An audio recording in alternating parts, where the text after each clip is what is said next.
Glória a Deus, irmão. Amém. Tá frio aí ou tá calor, né? O tempo deu uma melhorada aí, graças a Deus, né? Amém. Meus irmãos, eu queria pedir a você que fechasse os seus olhos aí onde você está, curvasse a sua fronte. Nós vamos orar pedindo ao Pai a sua bênção. Santo Deus, Pai querido, obrigado, Senhor, por essa noite. Obrigado porque até aqui, Pai, apesar de todas as dificuldades, o Senhor nos permitiu, Senhor, nos reunirmos em Teu nome para o louvor da Tua glória. Por isso, em nome de Jesus, que a Tua palavra seja ministrada, Pai, que o Senhor se manifeste com poder e glória, Pai, que o Teu Espírito, Pai, navegue entre nós. É o que nós te pedimos, Pai, em nome de Jesus.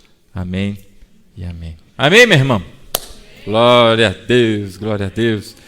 Aleluia, olha os pentecostais aí aparecendo, Jesus. Fala Deus, né? Meu irmão, existem várias culturas, não é? E se você deve já ter passado pela escola, alguma coisa sobre folclore, eu estava ali sentado do lado do meu irmão Fernando, né? Que está com a calça rasgada aí, viu, irmão? Está com a calça rasgada. E ele disse, vai falar sobre folclore hoje? Vai, pior que vai, não é? Nós temos uma cultura, a cultura brasileira, que ela é muito rica, cheia de folclores, de detalhes, não é? E esses últimos tempos, eu não sei por que razão, a turma começou a ser mais patriota, não é? Eu me lembro quando mais novo, poucas pessoas realmente gostavam, não é, da camisa do Brasil, da bandeira do Brasil. A gente gostava bastante dos Estados Unidos, não é? Da Rússia não, né? De qual que a gente gostava? Mas do Brasil não. E hoje em dia você vê muito mais bandeiras brasileiras hasteadas por aí. E isso é bom, irmão, fomentar, não é, o valor da nossa pátria e não da dos outros, não é? Esses dias eu vi uma reportagem de acho que é um lutador que foi agredido nos Estados Unidos só porque ele falava português na estação de metrô. Só que o cara era da família dos Gracies, aí, para quem conhece, esse aí é a turma acho que idealizou o jiu-jitsu, né? Então o cara que agrediu acabou se dando mal. Mas veja a rejeição. E no Brasil, pelo menos essa é a sensação que eu tenho, os brasileiros recebem todo mundo com muito carinho, né? Calorosamente, se esforçam inclusive em falar o idioma deste que está vindo, não ele que se vira em falar português, até porque nem o brasileiro fala português direito, quiçá o que está vindo de fora, não é? Mas a cultura brasileira ela é muito rica. E quando a gente fala de folclore, não é? Eu pedi ao Bruno que separasse umas fotitos aí para mim. Quando a gente fala de folclore, você deve... Eu acho que a primeira que vem à cabeça é a desse sujeito aí. Bota aí. Corta para mim aqui, ô Bruno. Que é o tal do Saci Pererê, não é? Parece que, além do Pererê, tem outros nomes. Tem Saci, Uachachara, tem uns 2, 3 nomes aí, depende da região. Você conhece a história dele?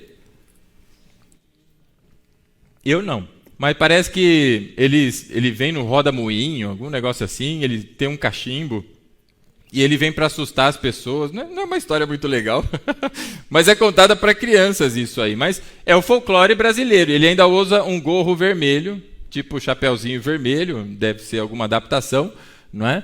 Mas tem este aí, tem umas histórias divertidas aí, né? Além desse, tem um segundo folclore, que eu acho que talvez você tenha escutado falar, que é o tal do Curupira. Bota aí a foto dele. Conhece o Curupira? Eu acho que é mais lá para os lados da Amazônia que se fala dele, né? Também não sei a história desse louco aí, parece que ele cuida da floresta, alguma coisa assim. E eu estava escutando um amigo essa semana, ouvindo um programa, eu não sei também que programa que é, mas o apresentador, ele botava músicas e ficava falando sobre a letra da música.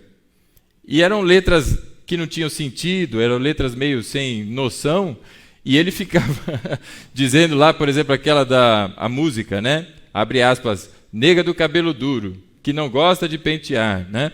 E aí ele ia pegando esses trechos e ia fazendo comentários engraçados, porque a música não tem sentido, não tem pé nem cabeça, não tem nada, né? Alguma coisa assim. E se pegasse esse tipo de coisa, eu acho que o cara ia ter um prato cheio, né? Porque além de tudo, o cara tem um cabelo vermelho pegando fogo, né? E ele tem os pés virados para trás. E aí, eu fiquei curioso, por que esse cara tem o pé virado para trás? Não é? Parece que era para enganar os caçadores. A turma ia lá na floresta e ele fazia as pegadas, só que a turma achava que ele estava indo para frente, mas ele estava indo para trás. Não é?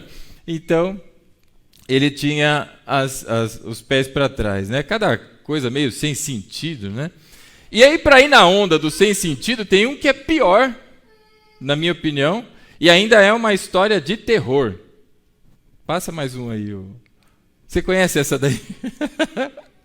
Essa aí é a mula sem cabeça.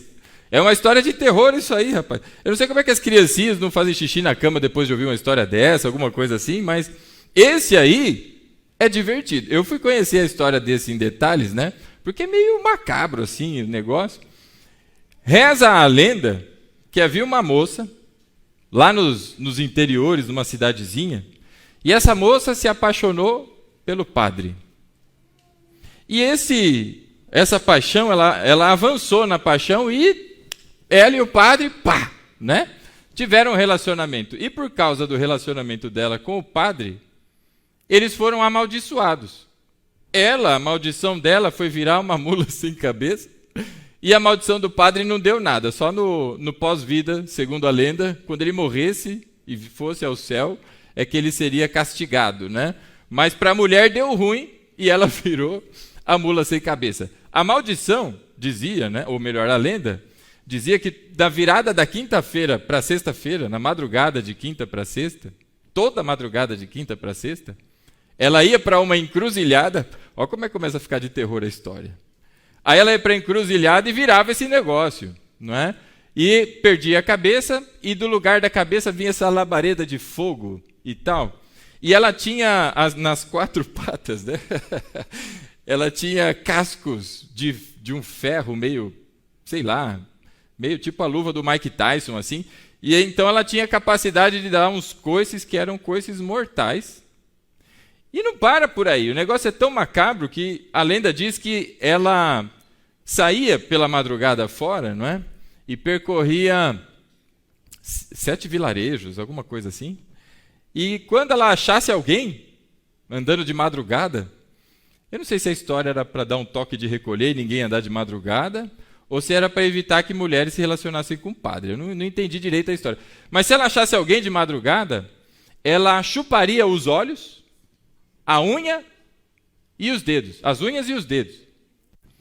Aí eu fiquei pensando, como é que ela vai chupar os olhos, as unhas e os dedos se ela não tem cabeça? É uma história meio sem pé e sem cabeça. E ela andava por aí, e quando dava madrugada, no final da madrugada da sexta-feira, numa tentativa de dar uma copiada da história de Pedro, né? Quando o galo cantasse pela terceira vez, ela deixaria de ser a mula e voltaria a ser uma mulher pobre, indefesa. E assim foi o ciclo. Toda quinta-feira ela virava esse negócio aí, né? Pode tirar, meu irmão, por favor, né? Dessa história toda, eu vejo uma certa semelhança dessa da mula sem cabeça com alguns cristãos hoje em dia, não é? Você vê uma mula sem a cabeça, você também às vezes encontra pessoas ou crentes, não é, sem igreja, os tais desigrejados, não é? Nós aprendemos com a Bíblia que nós somos o corpo de Cristo. E sendo o corpo, Cristo é a cabeça. Portanto, há uma unidade formada pelo Espírito, uma coisa só. O cabeça, Cristo, e a igreja sendo o corpo. E na semana passada o pastor Aguiar, ele aqui fez as definições de igreja, que igreja não é só, obviamente, a instituição, mas cada um de nós, como diz Pedro, somos pedras vivas, não é? Templos que o Senhor fez para si. Deus não habita em templos feitos por mãos de homens, mas Ele habita no templo que Ele mesmo constituiu, com o preço do sangue do seu Filho. Então nós todos somos o corpo de Cristo, nós todos que estamos em Cristo Jesus somos o corpo, e Cristo é o cabeça. Essa história aí, ela é meio bizarra, não é? Mas ainda mais é esse grupo dos desigrejados, porque rejeitam o corpo. Ora, se rejeitam o corpo, agora em vez de ter uma mula andando sem cabeça, tem uma cabeça flutuando sem corpo, não é? Porque querem Cristo, mas não querem a igreja. Ou querem a igreja, mas rejeitam a Cristo, que é o cabeça. É uma coisa meio sem sentido, não é? Mas é o movimento que nós vemos hoje. E esse movimento, os desigrejados, cresce e cresce absurdamente. Para mim, é muito semelhante à história da mula sem cabeça. E as pessoas agora ficam andando destacadas, não é? Do corpo de Cristo. E eu estou falando todas essas coisas porque essa semana houve um fato muito inusitado, eu compartilhei com alguns irmãos na terça-feira. Na terça-feira, meu pai fez a cirurgia nos olhos lá, não é? Foi na terça, pai? Foi, né? Foi na terça. E às terças tem o culto de estudo bíblico, não é? E aí nós conversamos, falou, olha, não é melhor então pular, dado que você não vai poder participar? Não, faz lá e tudo mais. Então tá bom. E na segunda para a terça, o Rafael começou a ficar ruinzinho, não é? Ficar ruim, pegou assim, febre, dores de ouvido, vontade de vomitar, diarreia. Rapaz, veio assim que veio blap, né? Pegou o meu cabeludinho lá, né? E a Ellen levou ele ao hospital. Então, na terça-feira, ao sair do trabalho para ir para casa para celebrar o culto, né, de estudo, eu saio às 6 horas, passa um carro lá para me buscar, me deixa em casa, eu chego entre 7 e 7h20 por aí, dá tempo de pegar o computador, montar bonitinho e me preparar, né? Esta terça-feira não deu. 6 horas da tarde, eu olhando lá no aplicativo, que não é o Uber, mas é semelhante, onde está o bendito motorista? Eu trabalho na região da Berrine, eu acho que o pessoal conhece aí, né? Lá na Berrine. Eu moro aqui. E o motorista estava aqui. Ele estava em Alphaville, 6 horas da tarde. E aí eu mandei mensagem, falei, ou esse mapa está errado, ou, sei lá, não é? Vocês mandaram o motorista errado, porque... E aí nós fomos conversando e o pessoal não respondia, e eu mandando, gente, alguém dá para dar uma notícia? Eu não sabia se eu cancelava, se eu ia, pegava um outro carro, e aquela loucura. Resumindo esse sururu todo, o motorista me chega às 7h10 da noite lá no meu lugar de trabalho. Bom, este horário o trânsito já estava muito mais animado, não é? E o trajeto até minha casa ia ficar, muito provavelmente, eu até avisei meu pai depois, falei, eu não sei se eu vou conseguir chegar em tempo, não é? E fazer de dentro do carro ia ficar esquisito, né? Porque tudo escuro, aquela barulheira, motoqueiro buzinando, né? Que coisa... E aí, entrei no carro. Quando eu entrei no carro, eu dou de cara, né, o piloto, não é pejorativo, mas um negãozão alto, né, meio parrudão assim, sentado lá, né. E aí eu entrei e fechei a porta. Falei, boa noite, tudo bem? Ele, boa noite, muito educado, muito cordial, né. E ele já foi saindo. Eu falei, olha, eu estou com bastante pressa, hoje o aplicativo me bagunçou a vida aqui. Ele, não, senhor. Não foi o aplicativo. Foi uma pessoa que fez o pedido da corrida, cancelou, ele foi me dando... Falei, cara, mas você estava em Alphaville. 6 horas da tarde. 6 horas da tarde você devia estar aqui. E aí eu fui perguntar o nome dele. Eu falei, qual é mesmo o nome do senhor? Porque eu ia continuar minha argumentação, né? Mas para falar, por exemplo, Binho, não, tarararara. Eu falei, mas qual que era o teu nome que eu esqueci? Qual que é o seu nome, senhor? Aí ele falou, é Melquis. E eu tinha visto o nome dele aqui. Era Melquisedeque. Melquisedeque é o nome bíblico, amém, irmão? O irmão lembra quem foi Melquisedeque, né? Melquisedeque construiu a arca, amém? Quem foi Melquisedeque? Cri. Você lembra de Abraão? Abraão fez alguma coisa com ele também. Ele deu dízimo para Melquisedeque.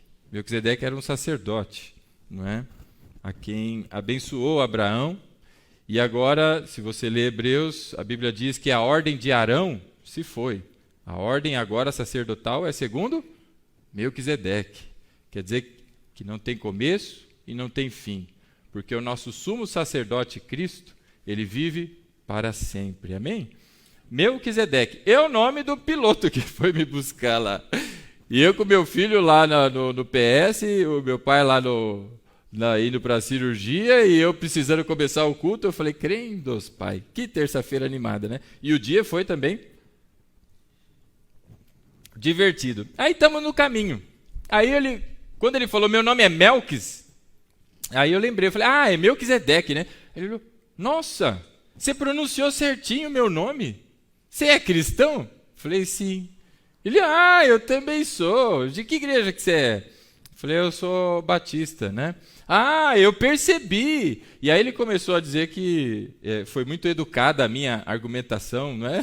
Falou, geralmente, eu achei que eu ia chegar aqui e eu me dar os 2 dedos no olho, porque eu estava atrasado, que não sei o quê e tal. Nossa, agora eu consigo perceber a graça de Deus. Aí ele tentou dar uma amenizada, né, na situação, né? E aí, conversando e tal, eu me apresentei lá, né? Disse que eu tinha aqui um trabalho como pastor auxiliar aqui na igreja e tal. Ele, uau! Glória a Deus! Ô, pastor, o senhor não sabe. Eu estava falando com o meu pai. Meu pai é pastor também. E eu falava com meu pai por esses dias. E eu dizia para ele, pai, eu preciso voltar para a igreja. E aí eu pensei comigo, ele não deve estar indo à igreja então, né? Falei, o irmão não está indo à igreja, irmão? Falei, então, eu estou afastado. Não de Deus, mas eu estou afastado. Aí eu lembrei da mula sem cabeça na hora, né? Eu estou afastado, mas não de Deus e tal. Mas o irmão não sabe o que me aconteceu.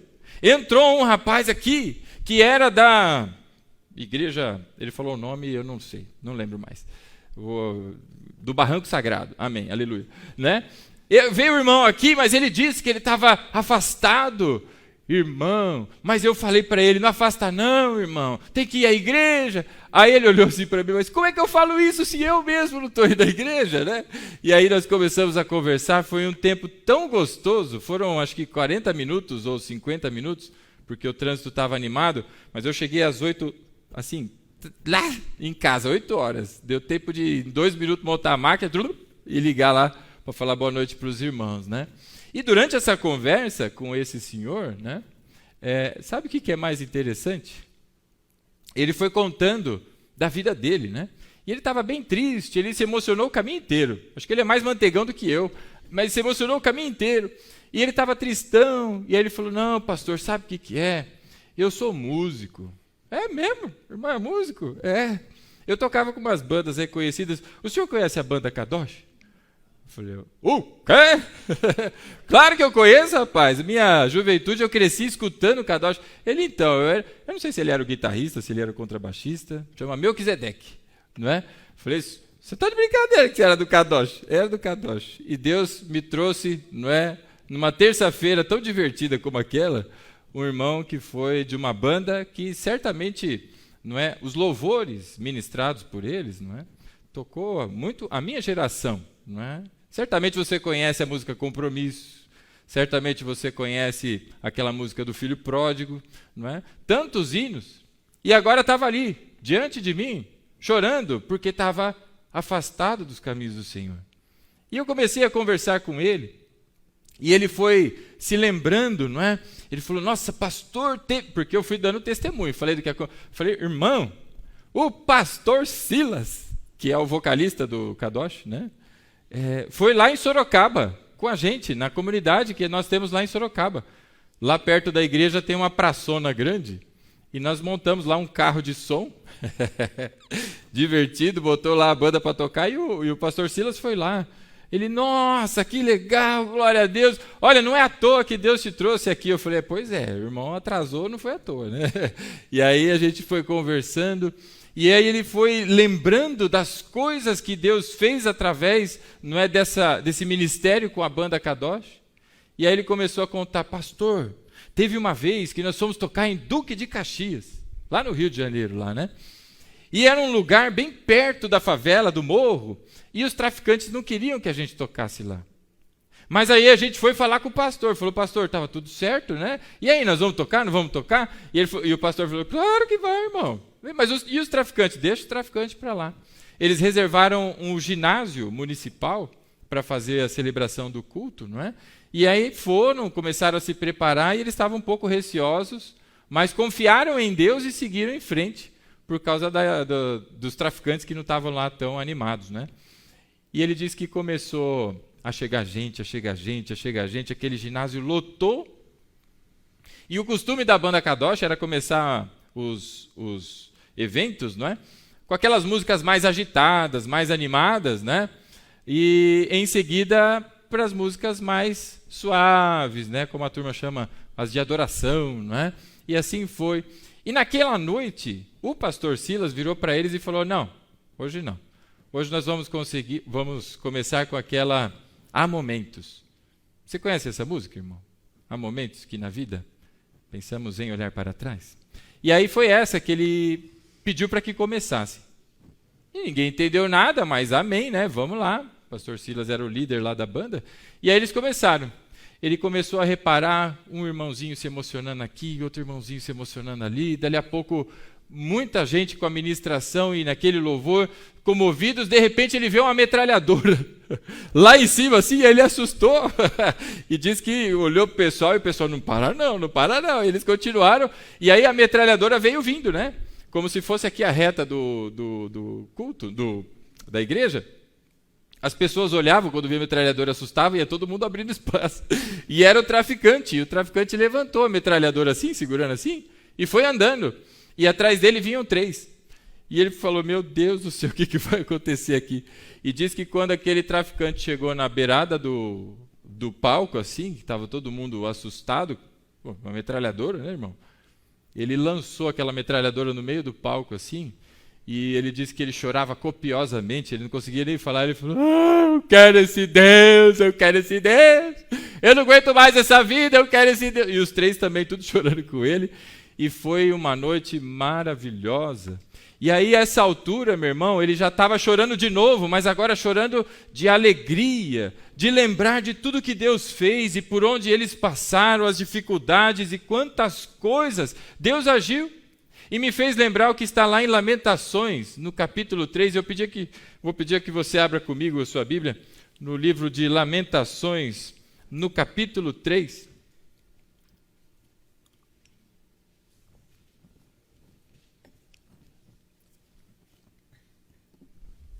A partir do verso 21, a NVI, ela fez alguns ajustes na redação, mas que tem o mesmo sentido. Lamentações, no capítulo 3, verso 21. Quem achou, diga amém. Amém. Aleluia. Ó, os irmãos estão rapidinho. Glória a Deus. E diz assim a palavra do Senhor: todavia, lembro-me também do que pode me dar esperança. Graças ao grande amor do Senhor é que nós não somos consumidos, pois as suas misericórdias são inesgotáveis. Renovam-se a cada manhã, grande é a sua fidelidade. E digo a mim mesmo: a minha porção é o Senhor, portanto, nele porei a minha esperança. E a essa altura eu compartilhei essa palavra com ele, dizendo: olha aí, irmão, eu entrei no carro, você estava meio borocochô, e agora só de contar o que Deus fez e o que você viu Deus fazer, não é? Usando esse ministério e tantos outros momentos, a sua afeição mudou, entrou o sorriso e ele chorava. E eu falei: é isso, irmão. A palavra diz: quero trazer à memória aquilo que me dá esperança. Se hoje está difícil, lembrar dos dias anteriores difíceis, de como Deus foi fiel, misericordioso, isso faz com que a força, não é, seja renovada. Isso faz com que a esperança brote, a gente não sabe nem de onde, porque o Senhor reanima. Lembre dos feitos, não é?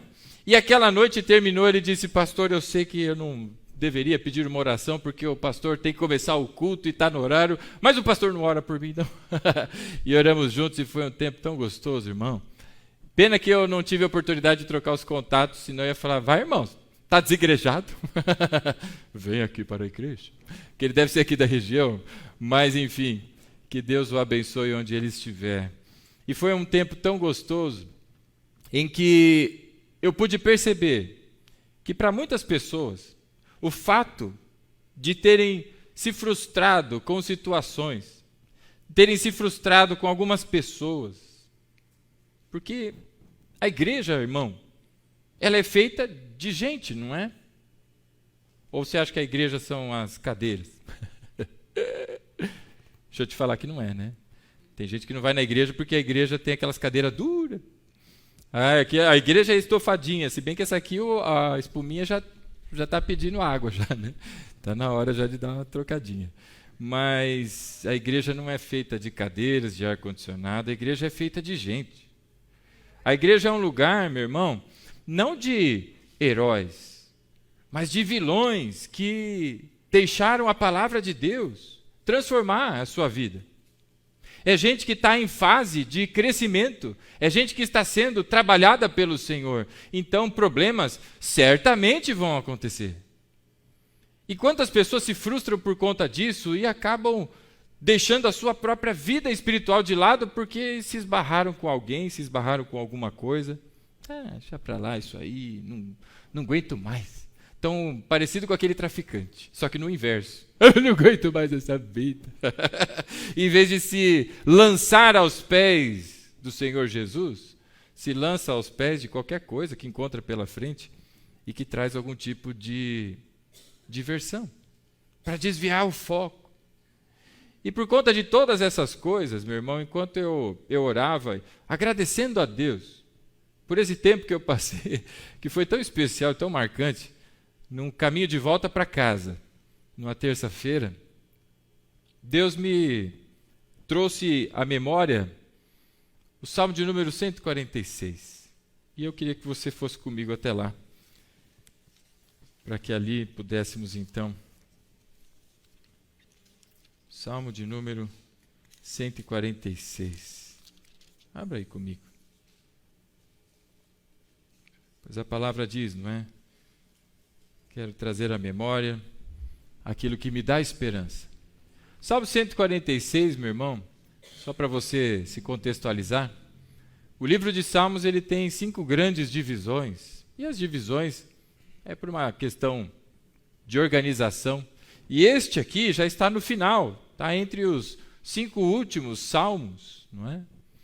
E já no finalzinho, este é um salmo de um autor desconhecido. O Senhor não registrou na sua palavra o autor deste salmo. Mas o salmo foi escrito num período pós-cativeiro. O povo já havia sido libertado do cativeiro. E agora o autor, registra este salmo. Você já pensou como é viver em cativeiro? Você já imaginou como é viver subjugado?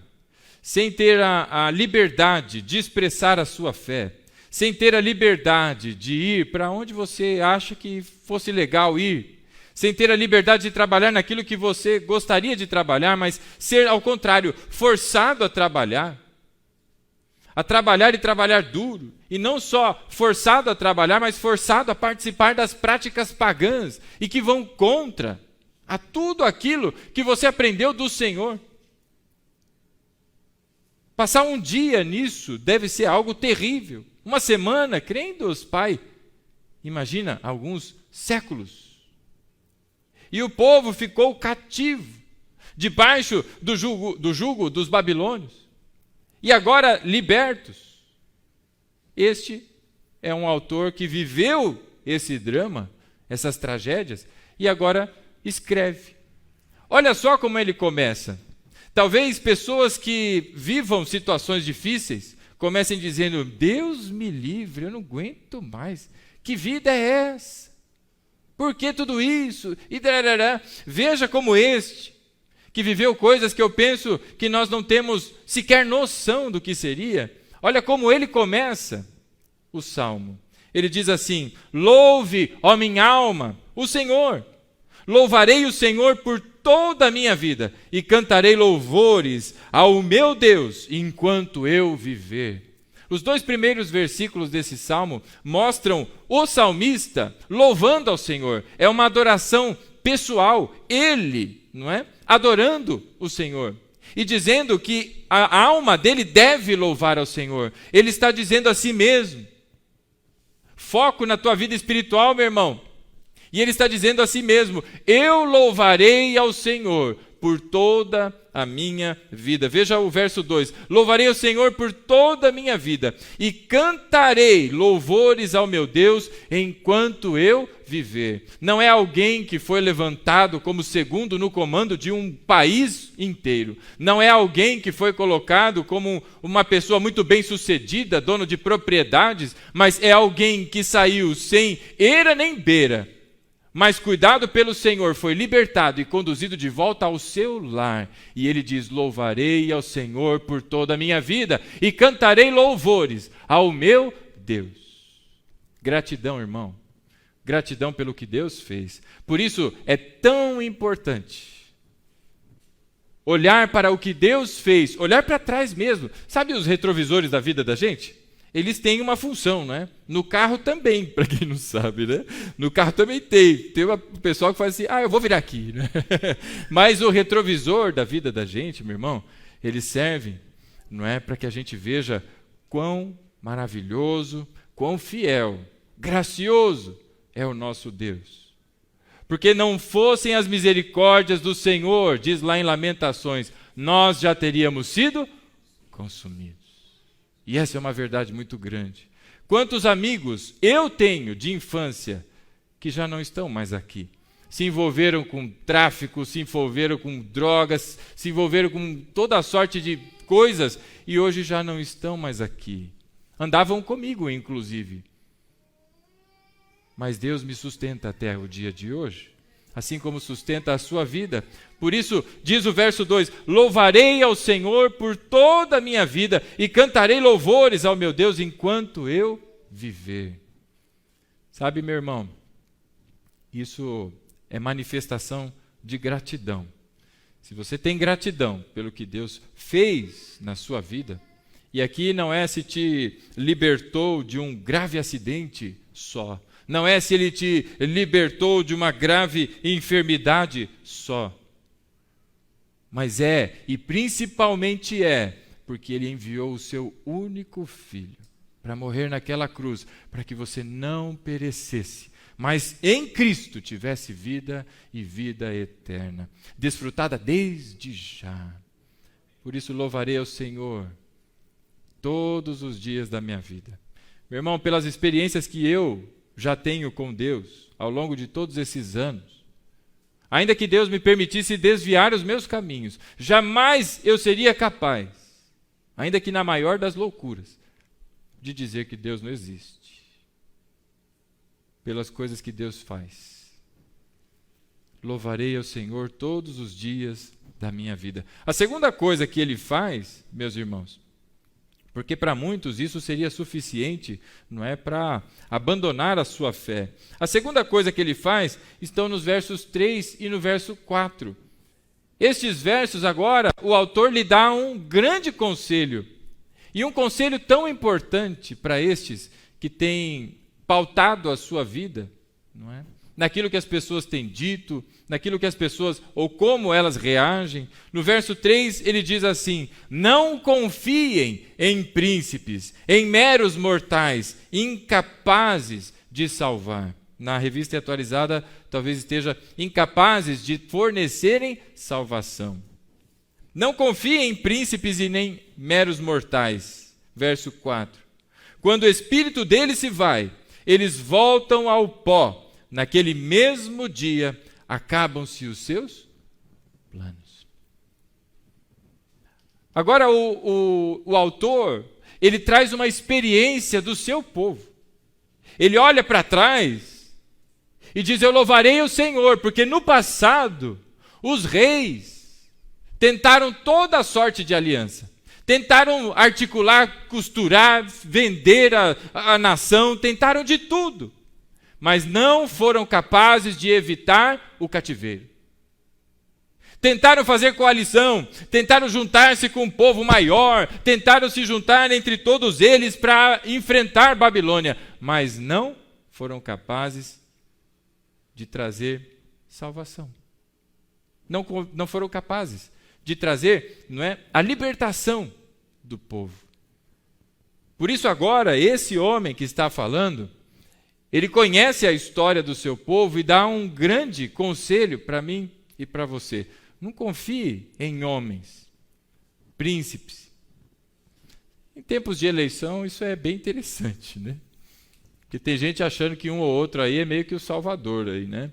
Salvador só se for da sua própria vida e do seu próprio umbigo, né? Na tentativa de extorquir e cada vez mais ser poderoso, não é? Meu irmão, não são nem do lado de cá e nem do lado de lá, mas é Deus quem conduz essa nação. Por isso não confie em príncipes, viu? Em mortais. E aqui homens ou mulheres, porque eles não são capazes de dar salvação. Somente Deus é capaz de mostrar o caminho para mim e para você, para minha família e para a sua, para nos livrarmos dessa opressão, para nos livrarmos desse caminho terrível que o mundo conduziu, não é? Para que nós vivêssemos então. Por isso, irmão, conselho que nos dá aqui o autor, não é? Não confie em príncipes, nem em meros mortais que são incapazes de salvar. Mas quando o espírito dele se vai, ali mesmo, não é? Naquele mesmo dia, se acabam os seus planos, não é? Quanta gente que cai na lorota de outros, não é? Às vezes o cara é tão assim, eu não tenho motivação para viver, eu não tenho nada. Aí vem o outro falando, mas eu vou, eu faço, eu aconteço, eu isso. Aí o cara fala, eu vou me aproximar dele, esse cara aqui sabe o que, né? Vai que, a hora que ele morrer, irmão, todos esses eu vou, ficam, como diz Tiago. Nós deveríamos dizer, não que eu farei, eu vou fazer lucro, eu vou não sei o quê, mas se Deus quiser, nós iremos. Se Deus quiser, nós teremos continuidade em tempo de vida para louvar ao Senhor e fazer tudo aquilo quanto seja da sua vontade. Por isso, não confie em homens, irmão. Muitas pessoas têm abandonado a igreja. Isso é muito verdadeiro, não é? Poucos são capazes de... foi isso mesmo, foi porque o fulano fez isso, foi porque não sei quem olhou não sei o quê, foi por causa do outro. Poucas pessoas têm capacidade de admitir. Mas o fato, meu irmão, é que gerou alguma frustração. Frustrou-se porque alguém deixou de falar alguma coisa. Aí abandonou a igreja, virou um desigrejado. Aí acha que porque está nessa condição, continua firme com Deus. Irmão, é só olhar para o retrovisor também, para ver o caminho que está seguindo. Aos poucos, vai abandonando os bons hábitos, não é? E aos poucos, sem perceber, os maus hábitos vão se introduzindo de novo. As coisas vão parecendo normal. Porque eu não estou na igreja, é normal, não tem problema nenhum. E dali a pouco está onde? Está com os 2 pés na lama, não é? Quantos testemunhos assim você conhece? Quantos testemunhos assim não são meus ou seus? Não confie em príncipes. E aí o autor continua, porque ele começou com o seu próprio momento de louvor e adoração, e ele interrompe isso para dizer aos seus ouvintes, falou, gente, não dá atenção para homem não, viu? Esses reis, os poderosos, isso, aquilo, é um grande soldado, é um grande qualquer coisa, não é nada. No dia seguinte que o espírito for embora, ou seja, morreu, acabou.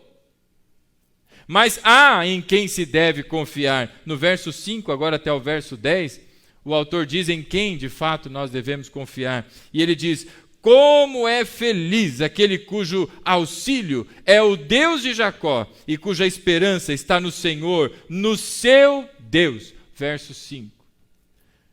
Essa afirmação que o autor faz aqui é a mesma que Jesus usa como bem-aventurados. Como é feliz é a mesma palavra para bem-aventurados. Feliz. Não numa felicidade como aquele que, aconteceu tal coisa e passou. Mas é algo constante, manifesto, e é daqui para a eternidade. Como é feliz quem, meu irmão? Aquele cujo auxílio é o Deus de Jacó. Não é o Deus de Israel, é o Deus de Jacó. Ora, você sabe que Jacó mudou de nome, não sabe? Depois de Jacó ele se tornou? Por que não Deus de Israel e sim Deus de Jacó? Porque está mostrando que Deus não o rejeitou quando ele ainda era Jacó. Bem-aventurados, ou como é feliz aquele cujo auxílio é o Deus de Jacó, e graças a Deus por isso. Porque quantos Jacóses não estão entre nós nessa noite? Graças a Deus, porque Deus não te rejeitou pelas bobagens que eu e você temos feito, ou caminhos errados que temos pegado. Cuja esperança está no Senhor, o seu Deus, que fez o verso 6, os céus, a terra, o mar e tudo que neles há, e que mantém a sua fidelidade para sempre. No verso 6 agora ele vai dando os motivos do porquê nós devemos confiar no Senhor e não nos homens. Porque Deus é o Todo-Poderoso, Ele é o Criador dos céus e da terra, é Ele quem põe vida, tanto nos céus e quanto na terra e nos mares, tudo, a vida parte dele, Ele é o Todo-Poderoso. E este, o Todo-Poderoso, mantém a sua fidelidade para sempre. Eu e você, a gente dá umas falhadas aí na fidelidade, né? Sim ou não? Ô convicção, né? Triste, mas verdadeiro. Agora Deus não, irmão. Não há sombra de variação no Senhor. Você entende o que é isso, irmão? Deus não é como você e Deus não é como eu, meu irmão. Mas Ele não muda nos seus estatutos, Ele não muda na sua palavra. Apesar de você, Ele continua fiel à sua palavra e sustenta a minha vida e a sua. Ainda que você desfaça os acordos que você fez com o Senhor, Ele mantém o dele. Ele te fez família santa, eleita, raça eleita. Sacerdócio, você foi separado para o sacerdócio. Independente de você, Deus mantém a sua palavra. E em mais tempo ou menos tempo, como aquele Senhor na terça-feira, Deus há de levantá-lo para a sua honra e para a sua glória, para voltar aos caminhos que Ele mesmo preparou para aquele Senhor, o Melquisedeque. Assim como faz comigo e com você. Todos nós já passamos em algum momento da vida andando por qualquer cantinho que não devia. E onde nós estamos hoje? Ou você acha que foi você que acordou e falou, meu Deus! Ou Deus finalmente olhou para você e disse, volte, meu filho. Que é tempo de que você volte. Porque Deus mantém a sua fidelidade para sempre. Meu irmão, só aqui já é suficiente para alimentar a alma. Já pensou você chegar, morreu, né? Morreu. Pergunta besta, quantos já morreram aqui? Ninguém, né? Aí morre, ninguém sabe como é que é, né? Se vai vestidinho de branco, se sai uma asinha, enfim, mas chega lá, já pensou chegar lá no céu? E não sei o que a gente pensa, e ele olhar para você e falar, estou fazendo o quê? Sai, rapaz, sai daqui que eu não te conheço. Por quê? Porque o violão não funcionou naquele domingo. Sai daqui. Mas graças a Deus que Ele mantém a sua palavra, e Ele é fiel. Ele enviou o seu Filho, e é pelos méritos de Cristo, não os meus e nem os seus, que nós, hoje, temos a prerrogativa de sermos chamados filhos. E todos aqueles que são filhos, no dia do Senhor, ressuscitarão para a vida. Se há algo que nós podemos crer, que é digno de crédito, de confiança, não numa confiança como você tem confiança em alguém, mas é como uma certeza absoluta, é que haverá ressurreição, e os que estão em Cristo ressuscitarão para a vida, porque Deus mantém a sua fidelidade para sempre. No verso 7 ele continua dizendo, Ele defende a causa dos oprimidos e dá alimento aos famintos. Quantas vezes você é injustiçado, Deus fez justiça por você. Você tem testemunho disso ou não? Eu, no final do ano passado, infelizmente, me envolvi num acidente muito trágico. Na estrada, um andarilho passando, acabei, não tinha como ter reação, atropelei. E depois do atropelamento, outros carros também atropelaram, e ali mesmo aquele senhor perdeu a vida. Foi uma tragédia. E aquilo me marcou bastante. Muito mesmo. Eu passei aquela madrugada, um período lá, meu sogro buscou a minha esposa e meus filhos, e eu passei ali sozinho, aguardando chegar as viaturas, chegarem enfim, as coisas do procedimento, né? E ali eu estava orando e falando com Deus, pedindo perdão, porque independente de ter sido um acidente, aquele rapaz perdeu a vida ali. E eu estive envolvido naquilo. E o tempo foi passando, meus irmãos. E a polícia começou agora a querer investigar, obviamente, porque é o processo, não é? Para ver se não se tratava de uma situação em que eu tivesse a possibilidade, não é? E eu falava com a minha irmã, que tem acompanhado por ser advogada, e ela me dizia, falou, olha, Deus fez justiça. A mãe daquele senhor foi localizada. Era um andarilho, ele estava alcoolizado, ele tinha substâncias químicas no sangue e nos exames que foram feitos, mas até aí. E a mãe dizia, olha, ele era extremamente depressivo. Ele usava drogas, ele usava bebida, ele era um descontrolado e o tempo inteiro falava que ele queria tirar a vida.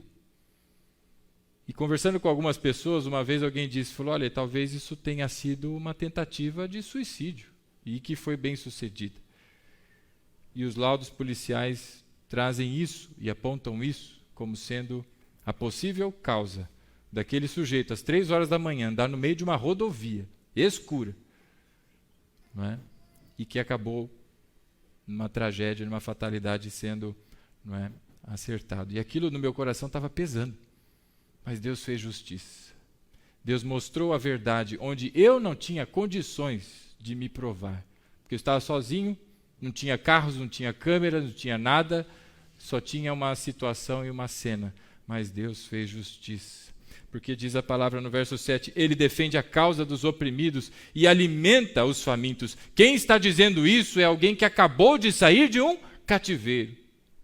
Deus olha para a causa dos oprimidos e alimenta os famintos. O Senhor liberta os presos. Aqueles que estavam cativos foram libertos. Você e eu estávamos cativos, meu irmão, de um outro cativeiro babilônico. Não real, mas um espiritual. Aprisionados no pecado. Mas o Senhor nos libertou. Nos tirou as algemas do pecado e da morte e nos colocou na vida.